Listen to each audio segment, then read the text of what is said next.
ആക്രമിക്കപ്പെട്ട കേസിൽ നടൻ ദിലീപിന്റെ വിധി എന്താകും? കേസിൽ 8ാം പ്രതിയാണ് ദിലീപ്. പൾസർ സുനിയാണ് 1ാം പ്രതി. കേസിന്റെ വിചാരണ അന്തിമഘട്ടത്തിലേക്ക് കടന്നിരിക്കുകയാണ്. വൈകാതെ തന്നെ വിധി ഉണ്ടാകുമെന്നാണ് വിലയിരുത്തപ്പെടുന്നത്.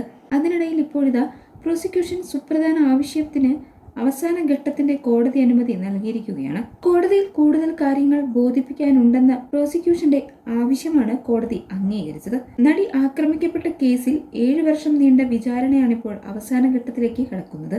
വിചാരണയ്ക്കിടയിൽ വാദിഭാഗവും പ്രതിഭാഗവും നിരവധി ഹർജികളുമായി മേൽക്കോടതികളെ സമീപിച്ചതോടെ കേസ് നീണ്ടുപോകുകയായിരുന്നു. പ്രതിഭാഗമാണ് കേസ് നീട്ടിക്കൊണ്ടു പോകുന്നതെന്നായിരുന്നു പ്രോസിക്യൂഷൻ ആരോപിച്ചത്. കേസിൽ CBI അന്വേഷണം ആവശ്യപ്പെട്ട് കൊണ്ടുള്ളതുൾപ്പെടെ 60ഓളം ഹർജിയിൽ 8ാം പ്രതിയായ ദിലീപ് മാത്രം നൽകിയിട്ടുണ്ട്.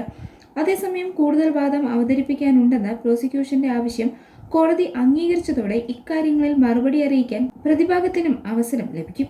ഈ സാഹചര്യത്തിൽ വിചാരണ വീണ്ടും നീണ്ടുപോകാനുള്ള സാധ്യത നിലനിൽക്കുന്നുണ്ട്.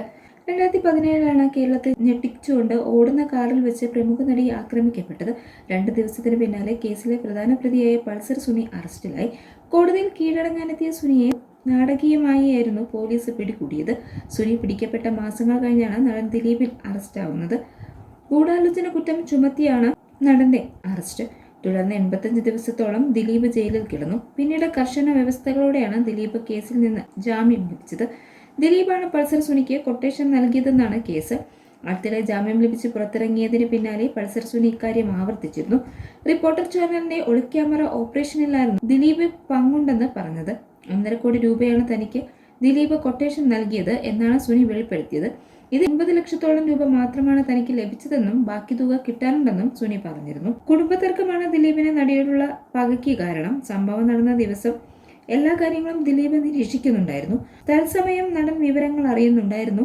ഏതാണ്ട് 2 മണിക്കൂർ നേരമാണ് നടിയെ മാനസികമായും ശാരീരികമായും ഉപദ്രവിച്ചത്. പലതവണ ആക്രമിച്ച ദൃശ്യങ്ങൾ പകർത്തി ബലാത്സംഗത്തിലൂടെ അതിജീവിതയെ പൂട്ടുകയായിരുന്നു ലക്ഷ്യം. ഷൂട്ടിംഗ് കഴിഞ്ഞ് മടങ്ങുന്നതിനിടയിലാണ് നടിയെ പൾസർ സുനിയും സംഘവും തട്ടിക്കൊണ്ടുപോകുന്നത്. വാഹനത്തിൽ വെച്ച് ആക്രമിക്കാൻ പോകുന്ന കാര്യം നടിയെ അറിയിച്ചിരുന്നതായി പൾസർ സുനി വെളിപ്പെടുത്തിയിരുന്നു. നടിയോട് ഇക്കാര്യം പറഞ്ഞപ്പോൾ ഉപദ്രവിക്കരുതെന്നും എത്ര പണം വേണമെങ്കിലും നൽകാമെന്നും നടി പറഞ്ഞിരുന്നു. അന്നത് കേട്ടിരുന്നെങ്കിൽ താൻ ജയിലിൽ പോകാതെ രക്ഷപ്പെട്ടേനെ എന്നാണ് സുനി പറയുന്നത്. സ്വാഭാവികമായ രീതിയിൽ ദൃശ്യങ്ങളെടുക്കാൻ സമ്മതിച്ചില്ലെങ്കിൽ ഫ്ളാറ്റിൽ കൊണ്ടുപോയി കൂട്ടബലാത്സംഗത്തിന് ഇരയാക്കുമെന്ന് നടിയെ ഭീഷണിപ്പെടുത്തിയിരുന്നതായും പൾസർ സുനി വെളിപ്പെടുത്തി. നടി ആക്രമിക്കപ്പെട്ട കേസിൽ അന്വേഷണ സംഘം നേരിട്ട പ്രധാന വെല്ലുവിളി കേസിലെ സുപ്രധാന തെളിവായ നടി ആക്രമിക്കപ്പെടുന്ന ദൃശ്യങ്ങളടങ്ങിയ മെമ്മറി കാർഡ് ലഭിച്ചില്ല എന്നതാണ്. പകർപ്പാണ് പോലീസിന് ലഭിച്ചത്.